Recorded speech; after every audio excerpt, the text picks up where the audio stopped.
All right. Speaking of Ozempic, this is a really good segue. I'm so proud of myself. Such a professional podcaster. Let's talk about Salt Lake City, and we can talk Oh, about the Heather of it all. By the way, Heather looks great, and anybody that says one word about her being on Ozempic or what Manjaro or whatever, tirzepatide, the word I can't say, good for her. She did something that made herself feel better, and I don't think anybody needs to comment on the fact that she like lost weight. Now she's like full of herself. I think good for her. Go for it, girl. I love Heather Gay. I don't care. no, I have always loved Heather Gay. I don't love her this season. And I think part of it is that she's hungry. It's not, I don't care if she's full of herself. I'm all for that's Housewives. Like, I don't want anything else. Right. But I don't feel like she's as involved or as activated this season. And it's well, I think that is because we got too involved in the Bronwyn and the Mary Cosby story, and there's only enough space for so much focus. Like we've had seasons where we've been so focused on Whitney, and Whitney is like Whitney who we don't even know she's on the show. Did you see that Whitney dyed her hair red? I did, because of her daughter. That looked so good, and she should never change her hair again. Well, she did it because of her daughter, because she said like her daughter has red hair and felt like she was getting bullied at school. I mean, I will tell you that as a redhead myself, Julianne Moore wrote a whole book on it called Strawberry Freckle Face or something, which the amount, you want to talk about bullying, the amount of shit I got for my freckles and my red hair growing up. It's hard to tell because I have a slight filter on here, but I do in fact have freckles and red hair. I felt that, and I felt she was like, no, I'm doing it to support my daughter who's getting bullied at school for being like a redhead. And I was like, I think that is great. And I think she looks great. And it's a way to make her not look like every other blonde. My first sexual awakening was Ariel from The Little Mermaid. So I've always liked myself a redhead. You know, Lindsay Lohan. Yes. Oh, God, I love that woman.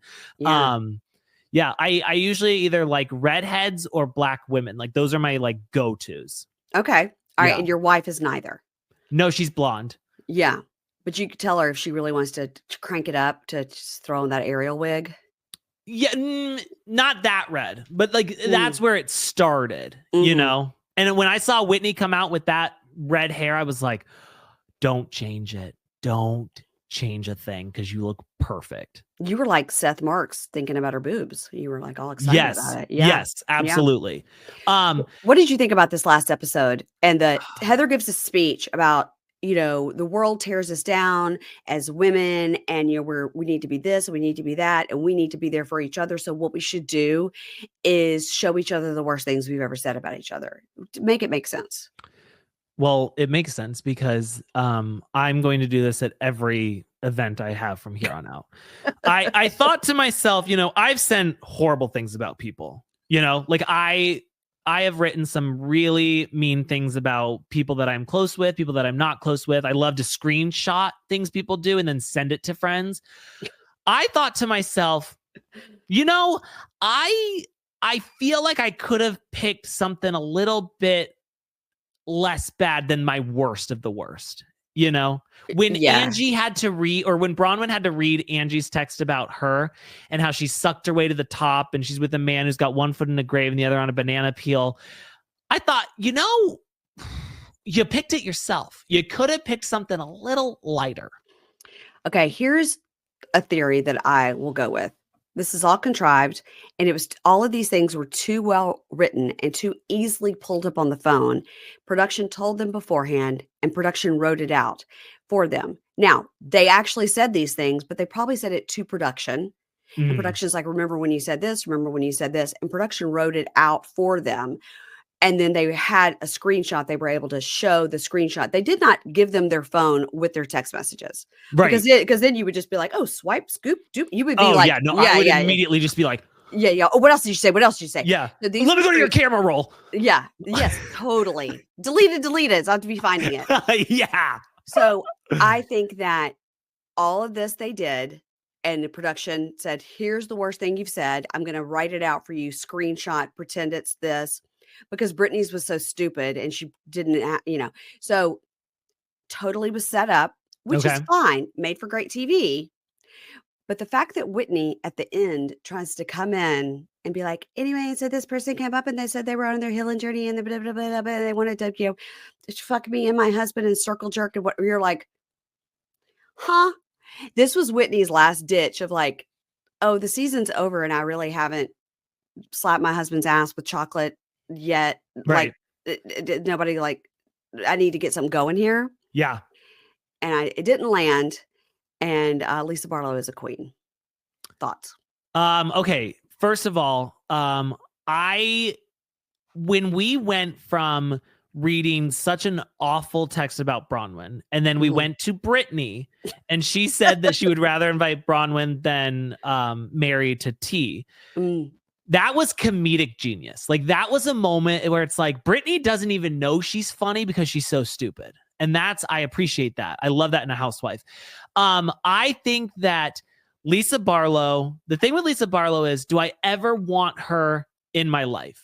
No. Do I ever want to be friends with her? And this is what some people, especially people I found from like the TLC world, they don't understand. Like, I'm born and raised on reality TV. Like, Real Housewives of Orange County premiered on my 16th birthday, and I stayed home and watched it.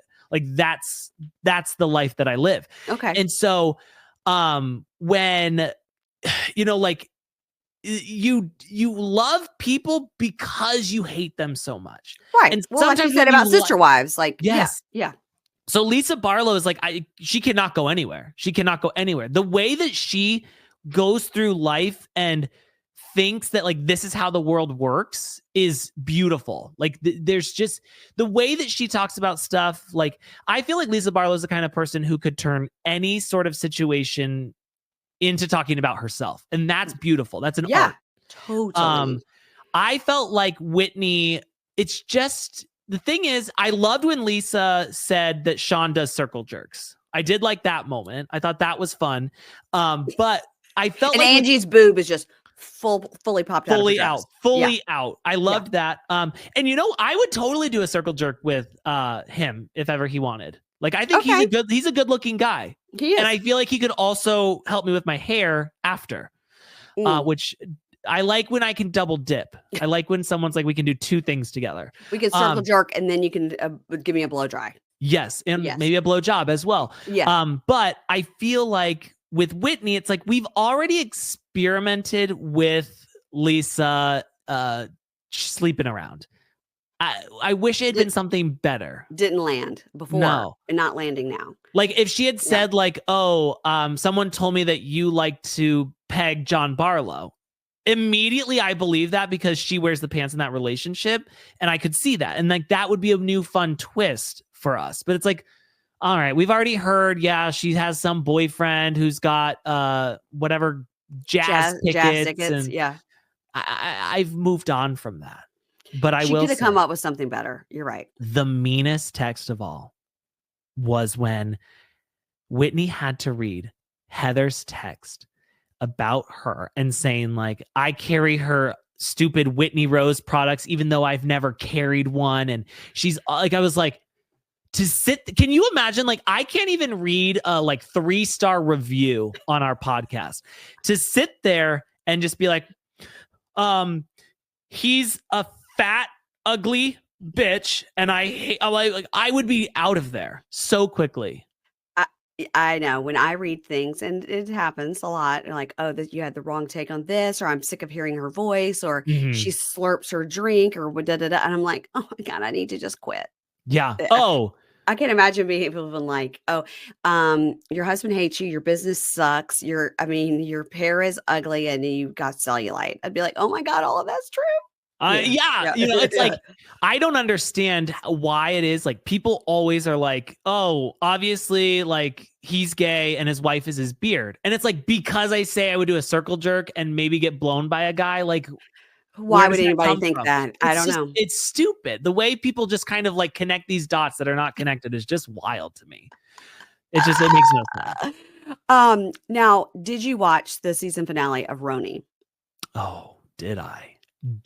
I knew once they got to Puerto Rico, it was going to get good. And and it's like, we had to wait on all season. And now that I look back at my investment, it was worth it. It was worth it to go through everything we had to go through this season to get to where we ended. because I didn't see the twist coming. I felt like I was watching like a thriller movie, because when we all of a sudden are like, Uba leaves, Jessel leaves, and then they're like, and then it's about 2 a.m, and then that's when things really explode. And then they're And like, they had and to then like re-mic everybody. They're coming out with boom mics because people are yes, taking their stuff off. Yes, we're yes. using the footage from inside the, like, just the security footage, and to hear like everyone flip on Bryn, I was like, whoa, how did we get here? Like, what? What? I didn't see it coming. I feel like I always see it coming. I didn't see it coming. So we knew that something major was happening because at the Hey You thing in London, we had Jessel on a panel with Sutton, maybe, I can't remember. Yeah. And they asked Jessel, oh, what's coming up on the season of RHONY, because we're all bored to death or whatever. And she said, oh, well, wait till the end, because when we were in Puerto Rico, like somebody got put on a plane and had to leave. Yeah. And whoever it was, Sutton was like, what? And so we knew something was coming. So I knew once they got to Puerto Rico, something was going to happen. But all along, we've been led to believe it's going to be Uba. Yep. Uba keeps flipping out. Uba keeps insulting people. Uba keeps falling asleep at the table. Wow. When we saw Uba lose her mind over that, at first I was like, oh God, here she goes again. Like she's all mad about nothing. But then she's like, I swear on Allah and my firstborn child, and she's Muslim. She's like, Yeah. I never knew that.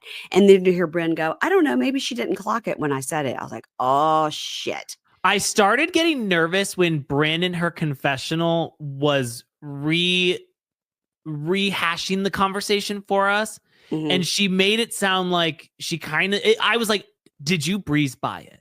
Did you breeze by it in all these other things? And like, you'll know if Uba knew about it, because she would come back to that. I think it was Jenna or Raquel who said that. They're like, if she heard that, she would have come back to that and said, hey, you dropped this in here. Can we talk about that? Like, that's Right. very heavy. And I want to make sure that like I check in on you for that. I think any normal person Anybody. would. And when that didn't happen, that's when you're like, okay, I don't think she caught that. And I don't know if Bryn even said it. Yeah. I want to Or maybe she thought she said it. Yeah. I want to believe that Bryn did say it, but I do feel like Bryn was probably very emotional talking about all the things that had happened. She had just lost someone to suicide. She's dealing with the emotions from that. She's dealing with people saying, that she's sleeping around for a job. Like because that was also right around the time like the whole Jeff Lewis thing was happening.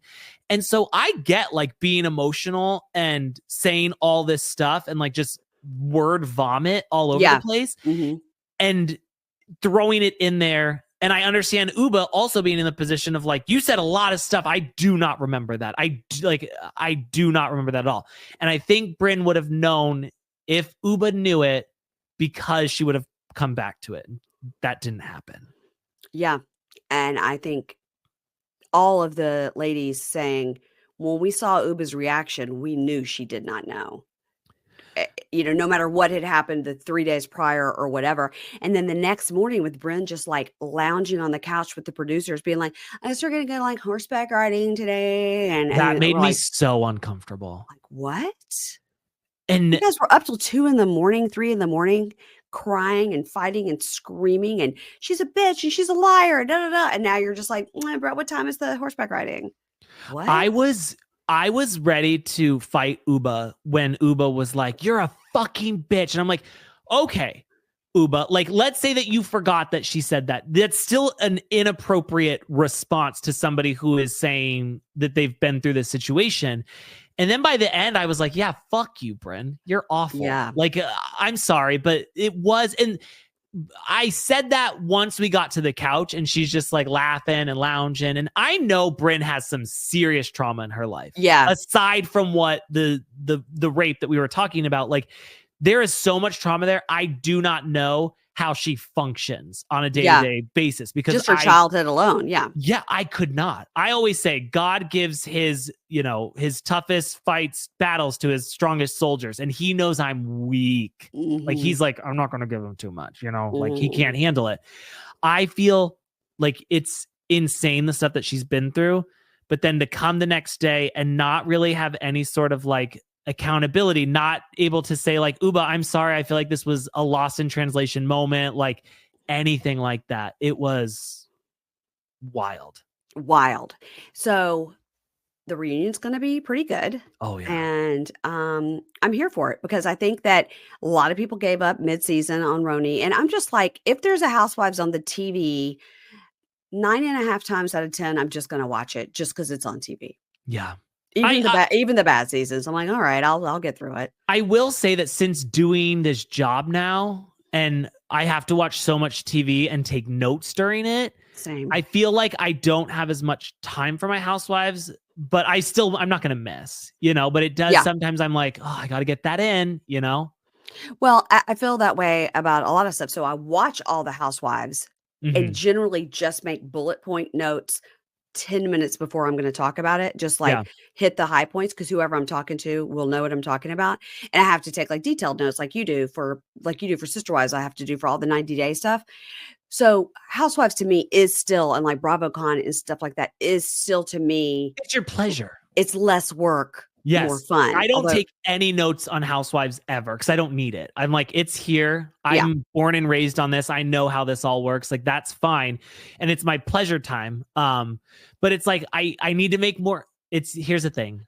I am somebody I just give and give and give. And I never take time for myself. Oh, okay. And so I need to take more time. Don't you hate when people say that and you're like, you're the least giving person? There is nothing worse than when somebody who's so selfish is like, I never put myself first. I know I need to do it. It's self-care Sunday, everybody. Yes. I'm going to take a drive because I never do anything for myself. I'm like, drive off a cliff. All right, quickly, let's touch on. Wait, can I say one more thing about New York? Please. I need to say this. Well, one, I don't know what it is, but I'm never going to give up on Jenna Lyons. There's something about her that I'm just like, I get that you're not sharing your life with us, but I do just love you. Agree. Did you see her on Watch What Happens Live last night? Oh, yeah. Cass was there. And he said Cass was there. Yeah. And I was telling my daughter, I said that the main complaint with her is that she doesn't really share her life because she's engaged and she has this full other life that she doesn't show. And my daughter's like, well, that's her business. I go, I understand that you think that, but you're on reality TV. And even just a pass through the kitchen of Cass would be like, hey, what are you doing today? Oh, I've got to go to a business meeting. Okay, kiss. Here's your coffee. Goodbye. That's all we need. We don't need a joint confessional like Aaron and Abe. And we don't need Raquel and her wife's joint confession. I don't need that. I don't need another John Jansen and Alexis Bellino situation. No. But I think just, and I do feel like they kind of did that by having her mom there, which was a weird scene. But I'm not willing to give up on Jenna Lyons. Me either. Love her. I will say, there's something about like I think one day when this is all said and done, I'm going to become a professor. I've always wanted to be a professor. Of public speaking was what I always thought. But now I think I want to look at like things that have happened in reality TV. And one of those things is the way that Sai was able to go from my least favorite housewife to my favorite. Like I loved Sai this season and I'm like, how does that happen? How do you go from just like absolutely hating someone? How did I go from Heather Gay being my favorite housewife of any franchise to being one of my least favorites this season? Like, what happens? What's going on in the brain? And you wonder too if you're being manipulated by production because, like you and I both just said, like whatever is the article that I read is that's what I believe. Yep. And so this leads me into what I want to talk to you about with Sold on SLC because you're watching that. Oh, I love it. Okay. So today, which will come out on Friday, I'm interviewing Malaysia. I'm so excited. So, okay. Sold on SLC, we're covering it over on our Prime, Patreon, Supercast, all that. I'm covering it with my producer because she goes over to that area a lot for, like I said, her husband's, the skiing and all that. So she knows about the area, knows about whatever. So I was like, just cover it with me. I don't know if this is like a throwaway show. I don't know if it'll just be one season. And right away, we were like, why is production forcing us to hate this guy, Matt? Because we naturally hate him. He's very hateable. Yes. But what are they not telling us? Because what we're getting with him is he's realtor of the year, da da da da. The head of the agency, Jen, just loves him, loves him, loves him. But what we're getting from production standpoint is he's smarmy and he's gross, and his wife is selling like MLM candles to keep him in a Toyota Celica. Yes, I don't know, like what happened. Like, where did all the money go? Well, like, we know it went to the strippers. I will say this: that anytime you get a person whispering a story, I know it's going to be good. But when it starts with, you know how my sisters are like strippers, it's gonna like four of my 5 sisters. I am here for that. But also, I have a conspiracy theory about the whole stripper thing. Okay. I mean, I can say this as myself, as someone who has been gay speculated for my entire life. I can say this. Okay. I have the right, I believe. Okay. I have a hard time believing that Matt enjoys those strip clubs in the way that maybe some other men would. I almost feel like Matt was worried about other things coming out or coming to light. And he almost sabotaged himself with this story to make him seem very male. Yes. Very manly, because he just loves those boobies in the face. Oh, there's nothing I love better than a good set of breast and vagina. Oh, yeah. There's nothing I love more than a nice hot lady. Oh, yeah. I'm so horny for that. Yeah. Like, I don't know. I don't know. I think you're not wrong on that. I think that I don't know if it was a setup so much this story to not look here, don't look here. Yeah. I think it's more of I'm going to convince myself by let me show you just how super macho I am. What do super macho guys do? They go to the strip club and look at boobs. So I'm going to do that. Oh, I can't wait to see some boobies. And I think that's the thing for me is like, listen, I've talked to you now for an hour and a half about women's television. I'm okay with that. Yeah. I've never been to a strip club. I've never had a lap dance. I said that I'll circle jerk with Angie's husband anytime. I'm fine with all of that. I don't need to go to the strip club to try and prove myself. Right. Right. And it's interesting too that he used the analogy of when I was young and I was so terribly bullied, I would come home and lock myself in a closet and sit in that closet and berate myself in the closet. And so when all of this came out about me going to the strip clubs, it was like I was right back in that closet. I was like, how many times are you going to say in the closet in this analogy? I'm coming out. I want the world to know. Yeah, I mean, listen, I'm here for that storyline though. Like, and I would love for him to live his truth, whatever that truth may be. Never happened. But I don't think it's her 4 stripper sisters. No, that girl in the kitchen and she and Malaysia were hugged up on each other like they were about to go in the bedroom and have a moment. Yes. And she was like, I'm so sorry. I had to tell you. It's okay. It's okay. I can't wait to talk to Malaysia about that. I want to be like 4 of my 5 sisters are strippers. How many siblings are there in that? Are there 10? And it's like, and then 3 of my 5 brothers are priests. Like, what's the rest of that sentence? Like, it's that was crazy. Those parents, like, I would love to interview those parents. Are they Mormon? Are they? I mean, do they own the strip club? What? That to me, I was like, is this a spinoff? Is Sold on SLC is a spinoff of this, and now we're going to spin off of that? Yeah, I like that. But I think it's a really good show. It's only going to be 8 episodes, and so we're coming to the end. You know what? I hate Jen. I thought I loved her, and now I don't. I thought I loved her too, but I am not. I don't get along with girls who are one of the guys, because I'm not one of the guys. Like, I'm almost envious of those girls, but she's one of the guys. She's in the boys club. She's not a girl's girl. No, she's up there doing the good old boys club or whatever that saying is. And I don't like that. And now I don't trust her. And I also don't trust that the first time we met her husband, he wore a hat and looked like a completely different person. And then he hatfished us because we then saw him later. And I was like, that is one of the ugliest men I've ever seen. He hatfishes. Well, we just call him either Michael Keaton or eyebrows, just depending on what he looks like that day. It's a vast difference.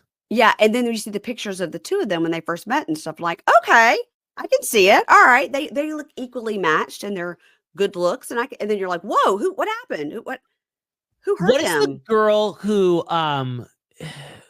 she's not from, where is she from? Sarah from Brazil? Yes. Mm. We need the story on her. I need the story on her, but also her husband. I'm like, get a hair transplant. He is cute. That first episode, that first scene they did with him when Jen went to his house to be like, are you okay? Did you just say he's cute? He's cute. He's cute. Okay. When Jen first went to their house and she sat down and she was trying to be like, let me tell you something. You stole blah, blah, blah. He was like, what?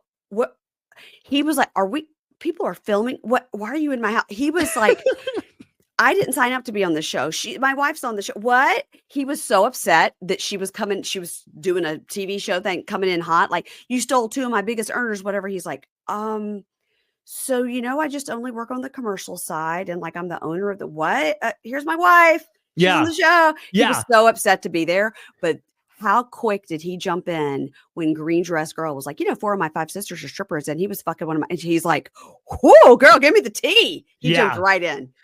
Right in. I don't understand when people are like, oh, I don't want to be a part of the drama.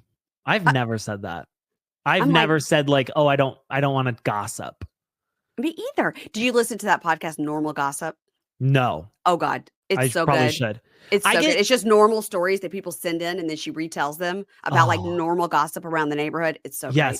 That's genius, because it doesn't matter what it is. And every time I go somewhere and there's like a downtime, like say I'm in the waiting room somewhere, I'll go up to the receptionist and say, what's going on here? Is everyone getting along? Are people sleeping together? What's happening? And they'll usually tell you. If you just ask, they'll tell you. I do that whenever I go on any vacation. I will ask the driver or anybody that I think will talk to me at a resort and be like, who famous has been here? Really? Were they nice? Were they an asshole? Say like, I'm always wanting to know. I'll say like, what's the craziest thing you've seen here? I like, yes. That. Yeah. Like, well, I've seen White Lotus. I'm always like, who's the most famous person that you've ever driven?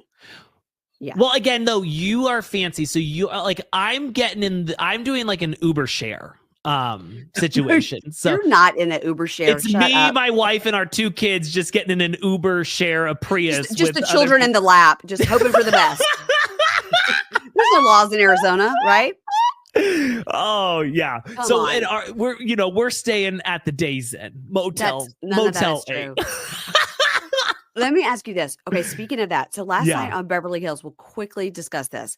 So they went to the massage party at Beau's, which is really sad since her house is completely gone. Yeah. And they're at the massage party, and Kyle is talking to Beau's, who's going, you should just show the text messages. And Sutton gets up from her chair and goes over and goes, no, that's not what you told us the text said. And Kyle goes, what are you just jumping in? She goes, oh no, I was over there and I heard it. So when that came on, my daughter was walking through the room and goes, Mom, that's you. That lady is you. She jumped up from her chair to be like, excuse me, there's gossip happening over here. I don't care if I'm getting a free massage. I got to go over here where the action is. I was like, when I saw that, I was like, that is my mother. Because Sutton didn't hear the rest of it, but assumed that Kyle was lying. My mom will come into gossip halfway through and she's like, who's that? I'm like, nobody, like it's nobody and or like I'll be talking about a show with like my sister and she's like, who said that? What, do I know them? I'm like, no, they're on television. It's too much to explain. It's too much to explain. I can't explain it to you. Get out of here. You don't know, like, and you don't care. I come from a family, not one reality TV watcher, not one. Same. I don't know what's wrong with the rest of them. I don't know if like, I'm the last of 6. I don't know if like I'm a lower quality egg than my sisters were. They use TV as a babysitter for you. That's true. Yes. TV raised me for sure. Mm-hmm. That's to say the least. So I don't come from a long line of reality TV watchers. Y'all, let's talk about therapy. I've had so many good experiences with therapists in my life. Therapy has helped me get through tough experiences in my personal life as well as in my working life. And sometimes you feel like you have nothing to talk to your therapist about, but then something always comes up and you walk away feeling better. You know, finding a therapist you trust shouldn't be complicated or cost you a fortune, and that's why today's sponsor, RHONY, was formed. RHONY connects you with high-quality, vetted, licensed medical health professionals that are suited for you. And here's the best part. They take most major insurance plans. That means instead of paying hundreds out of pocket, you could pay as little as $15 per session. The great thing about RHONY is they support you every step of the way, from finding a therapist to scheduling your sessions to tracking your progress to dealing with the insurance. They make it happen. Getting started is easy. They ask you a few questions about what you're looking for in a therapist, like what's your insurance, type of care are you looking for, and your preferences. And from there, RHONY will match you with an in-network provider who will fit your criteria. You can book your first session as much as like the next day. So right now I'm in between therapists, so I checked out RHONY, and it's a great website. It's easy breezy to use. And what I like is, first, the help with the insurance part, and second, RHONY makes sure their providers are carefully screened and vetted, and they monitor the quality of their care, and RHONY helps you monitor your progress as well. Also, most online therapy programs focus on connecting clients with licensed therapists, but they often fall short when it comes to help with medication management. RHONY has a wide range of licensed professionals, including psychiatrists, who will help you get the care you need. RHONY is the place to go for your mental health care, even if you're not sure exactly what you need. Thousands have already trusted RHONY to support them on their journey toward improved mental health and overall well-being. Head on over to RHONY.com/pinkshade to get started today. That's RHULA, RULA.com/pinkshade. After you sign up, they'll say, "Hey, where'd you hear about us?" Make sure to support our show and say Pink Shade sent you. So you're going to go to RHULA.com, RULA.com/pinkshade, and take the first step towards better mental health today. You deserve quality care from someone who cares. Can I ask you about, well, one, I need to know just before we continue this conversation, I might need to hang up. Where do you stand with Erica? No, you're going to hang up on me if I have the wrong answer? Possibly. Oh my God, we had a good run. This season, I love Erica. Okay, good. I love Erica. I've loved Erica through it all.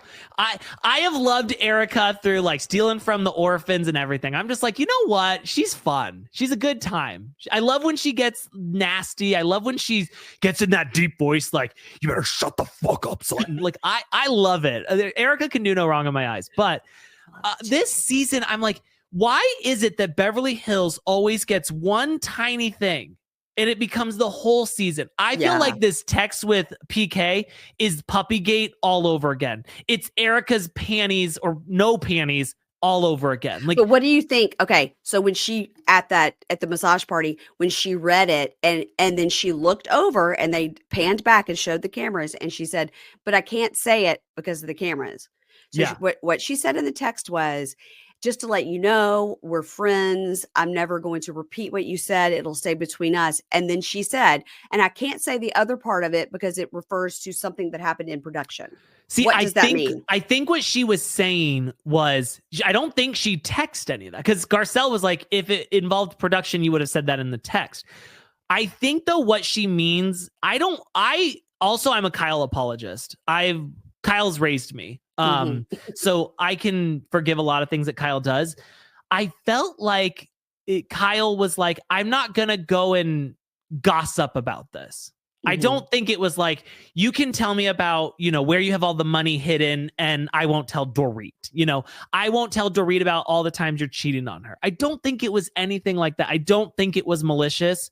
What did that mean when she said, because it had something to do with the production and I'm not going to say what it is? Oh, well, I think she means that she can't break the fourth wall. Like, she's like, we can't do a bravo fucking bravo moment. We can't say that we're on a show. So what I'm trying to tell you guys is that when I said that I wouldn't tell anybody, I'm meaning the thing that I can't talk about. I can't say on the show. But I did feel like I was like, it didn't seem like a big deal to just say like, I'm not going to talk about anything he says on the show.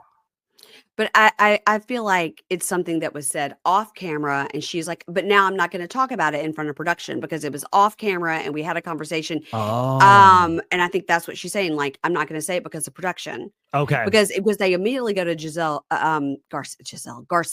They Yeah. immediately go to Garcelle, and she's like, "Huh?" I love Garcelle's hot takes, and she's always like, "What, girl? What are you talking about? Yeah. What?" And she was confused, and she will say it generally. She'll say it, How- just like she said, like, "I don't know how Dorit's handbags all got saved, but okay." I mean, she'll say it, you I know? did love that. I did love Mhm. that. Here's the thing with Beverly Hills is I really want it to survive, but I think we need to start over. I think that we need Kyle, obviously, Kathy as full-time, Kim Richards, Lisa She Vanderpump, You can't get Lisa Kim out of the Rinna, home. No, she needs to stay in the home. or maybe a friend of role for her. No, no, no, no. Ace, I need Kim no. Richards on my She television. can't. She's very, very ill. She cannot. No. We gotta keep her alive. No. She can't be on TV. No. Because I go to sleep every night. I turn on different old housewives episodes. And like when Kim was a housewife, that was the best television we've had. That was the golden age. She also needs the She needs that Botox, too. right? Yeah, she needs it too. Yeah. We bring back Lisa Vanderpump. We bring back Lisa Rinna. We keep Erica. Dorit, I can get rid of. Sutton brings nothing for How me. dare you? I hate Sutton. I love Sutton. I hate Sutton. Don't break up with me, but I do No, love that's Sutton. okay. It's the southernness of her. I just appreciate her so much. I just feel like she brings nothing to the table. And listen, my wife doesn't get bothered by much. Like she has to live with me, so she can deal with quite a lot. Yeah. She hates every single time Jennifer Tilly comes on the screen. Like it makes my wife so angry. And I've never seen this before. She's like, what is she fucking doing? Like my wife she doesn't get angry like I do about this dumbest stuff. She's so angry every time that she sees her. And I don't know what, I mean, like, I'm like, yeah, I don't really need her, but I don't like, she gets angry. She's comedic relief, I think. Right? I don't know, but my wife hates her. And then Garcelle, I want Garcelle to work, but I feel like we needed Garcelle back when she sent the email about her husband. Oh, God. So amazing. I'd like to revisit it.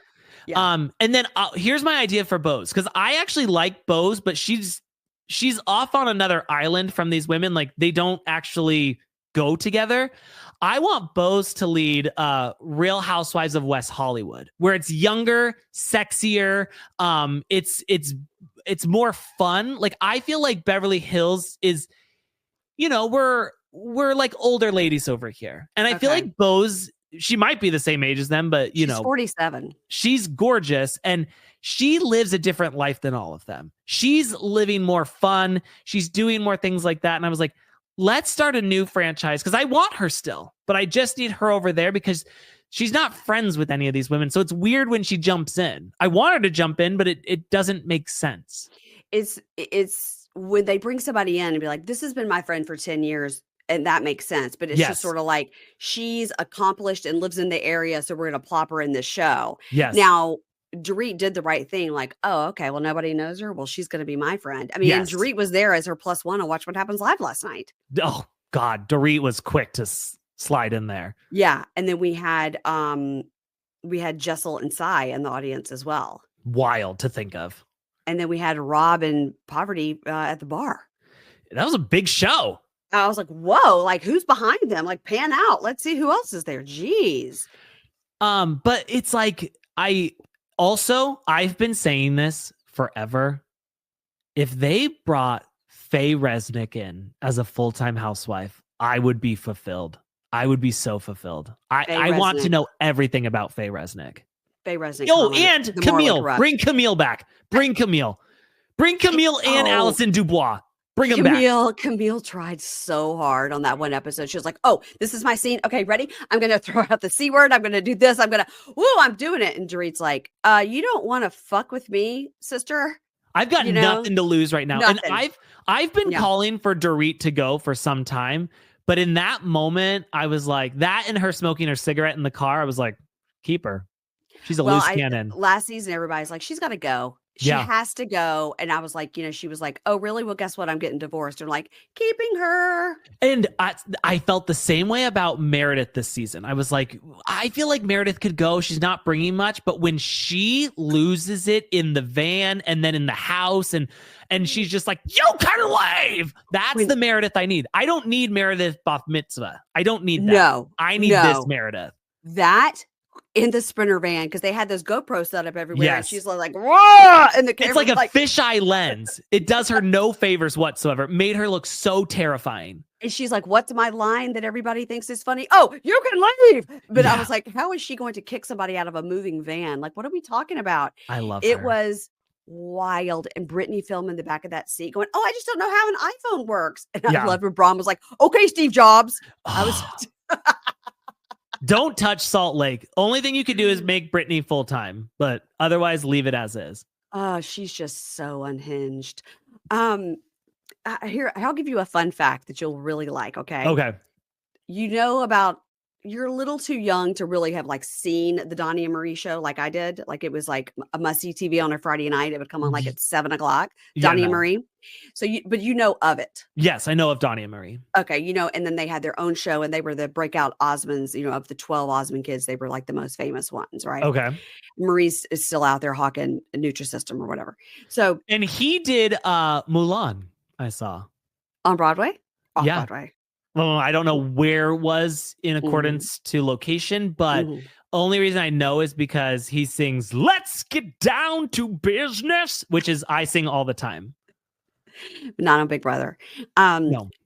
Okay, so my husband went to rehab in Utah. I've been to all around when you went to see him there.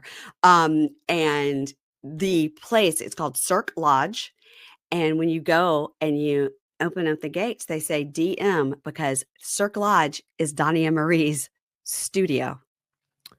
Wait a second. Are you hearing me? Hold on. Okay. What is Cirque Lodge? It is a rehab facility where you go and spend X amount of months for rehab. Yeah. But it's their studio? So it was, it was their studio. And the rehab center bought it and made it into a rehab facility. So where my husband stayed is called the studio, but they also have the lodge, which is up the mountain. That's where the really rich people go, like Lindsay Lohan. The rich people go to the lodge. You guys were mid-rich. We were lower level, could afford the studios. We definitely couldn't afford the lodge. Okay. And by the way, by afford it, I mean like we couldn't afford it at all. But so he stayed at the studios. So when I went, of course, that's all I could talk about. Yeah.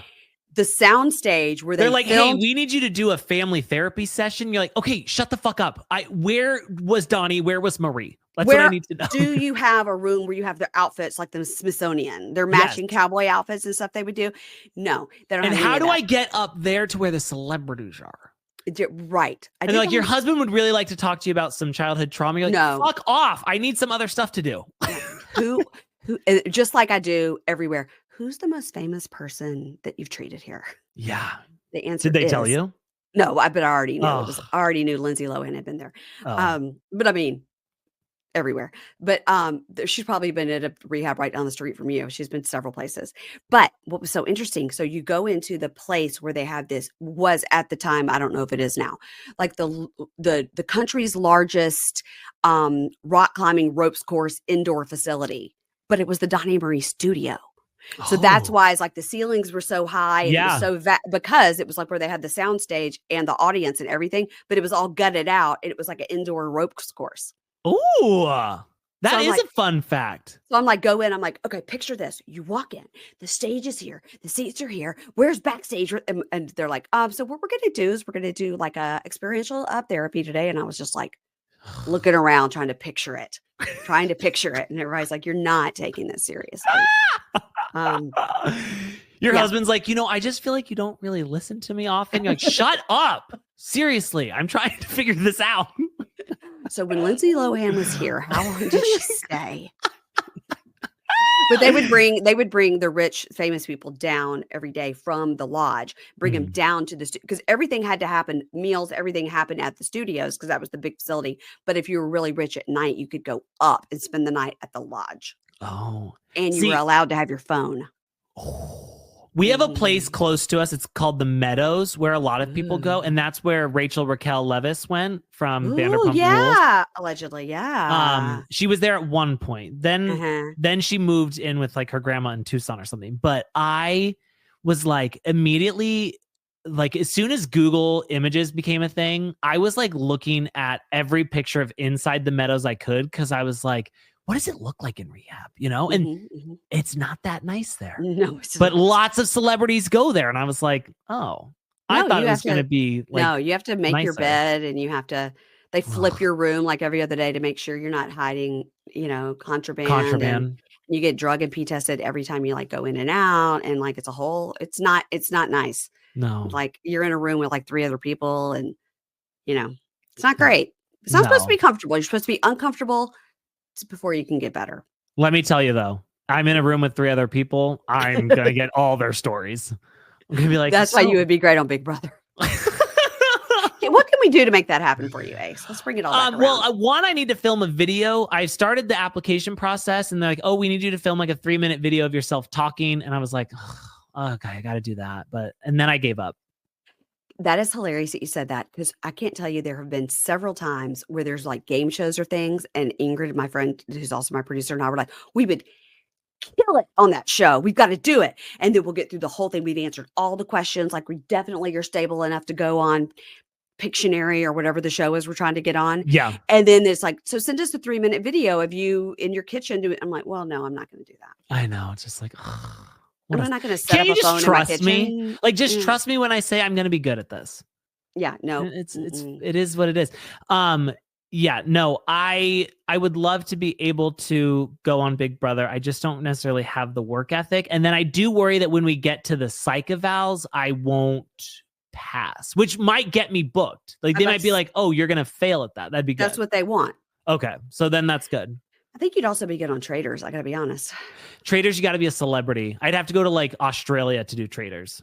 Well, yeah, on the other countries, you don't have to be a celebrity. Yeah. By the way, one last thing about Traitors. Why do they always put some old British guy we've never heard of? Why is that always the thing?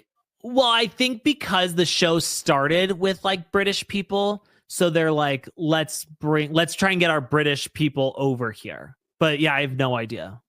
But it's just like last season, and they said one random old British guy. Now, is this Ivor Barton Mountbatten? Is he like a reality star in England? Do you know what I mean? Is he a guy that goes on a lot of reality shows over there, and that's why he might be good at the game or whatever? That's what I'm trying to figure out. Gotcha. But I mean, it's probably just a quick Google search, but that seems like a lot of work. Sounds like it would take some time. And I'd rather just someone tell me. And I got dogs to walk. Yeah. No dog walker here. Oh, no, got a busy day. Not today. Tell everybody where they can find you. And I hope that you'll come back, because I have thoroughly enjoyed this. We've talked for 2 hours and it's just flown by. I know. I'm going to break this into 2 episodes, everybody. So don't freak out. Well, by the time you're telling them this now, they've listened to the second part of the episode. They're at the end. Yeah. So I'm going to have to record a topper, as they say in the biz. Oh, a tapper. Yeah. I would definitely top Angie's husband. You can find us at Sister Wives, Love Should Be Multiplied, Not Divided, anywhere you find podcasts. Don't look for us on Patreon yet, because you need to just understand how disgusting we are before you even try to venture there. You can follow us on Instagram at Shit Talk Pod, but I couldn't get Shit Talk, so it's just Shy Talk. There's only one T. We're on YouTube, but I don't know the link to that. And what do you mean there's one T? So it should be SHITTALK. Got it. But we're just Shy Talk. So it's SHITALK. As if it's a Benifer situation. Got it. Yes. Or it's Shit-Ulk. Either one. It's Shit-Ulk or it's Shy Talk. Okay, gotcha. But, yeah. Gotcha. Somewhere on YouTube, I don't know. You can find us. That's it. Yeah. You're downplaying it, but you guys are wildly famous and popular in the podcast world. Oh, thank you. I feel like nobody knows who we are. I mean, on that scale, you're a 10. Oh, thank you. Thank you. I'll take it. No, this has been lovely. I've loved my time with you. And anytime you need someone to talk about pop culture, or honestly just about themselves and make everything about themselves, I'm available. Yeah, that's good. Okay, I'm fine with that too. All right. Don't hang up. All right. Thanks, Ace. Thank you.